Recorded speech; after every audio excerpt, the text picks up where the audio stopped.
I'd say the biggest obstacle for people understanding and appreciating the Catholic Church are the failings of Catholics.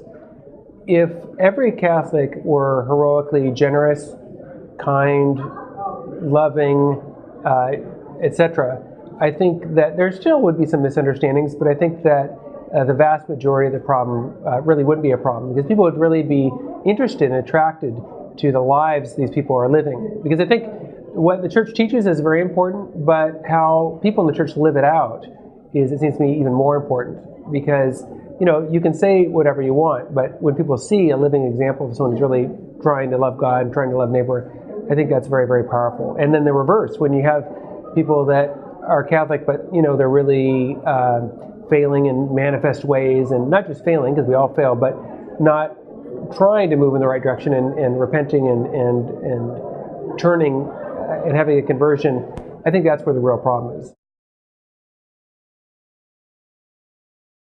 I'm not sure if there's a single main reason why people misunderstand the church. I think it's a combination of things. So part of it is that many people get their understanding of the church from mass media. So from just listening to the radio and watching television and newspapers and magazines, and also movies and television. So often, not always, but often, these media misportray, misrepresent, or just partially represent the truths of the faith.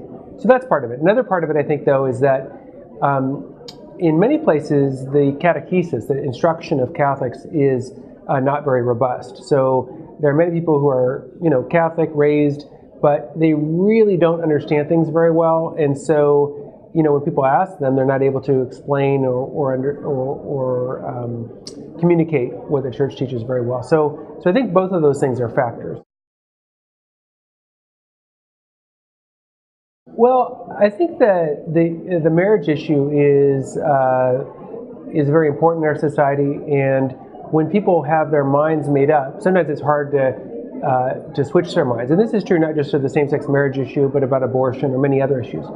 And I guess the one way I approach the issue is to say that we're all fallible, right? There's no one out there who is always right all the time. And so there's a possibility that a person could be mistaken. But even if your view is correct, it seems to me there's also value in understanding somebody else's view, even if you end up not changing your mind. In other words, learning is not just changing your mind, but sometimes learning is taking someone else's point of view and saying, well, I don't agree with this, but I now appreciate or understand why somebody else could have that point of view. So I think a lot of times, you know, you have to leave it up to God's grace whether someone changes their mind. But if you just present things as clearly and compellingly as you can, what you can do minimally is at least help them understand how a reasonable, fair-minded person could hold a different perspective than their own. Well, one of the things that the Catholic Church is noted for is this idea that grace fulfills nature. The idea is that what God gives us doesn't undermine or take away any of the good things that we have by nature. So in the Catholic tradition, virtue really has two different parts. There's what are called acquired virtues, virtues you get through habit. So you choose over and over again to be patient, to be just, to be temperate, etc. But then there's also infused virtues, so virtues that God gives through God's own power. And just as faith and reason work together, so too the acquired virtues gained through human power and the infused virtues gained through God's power also work together.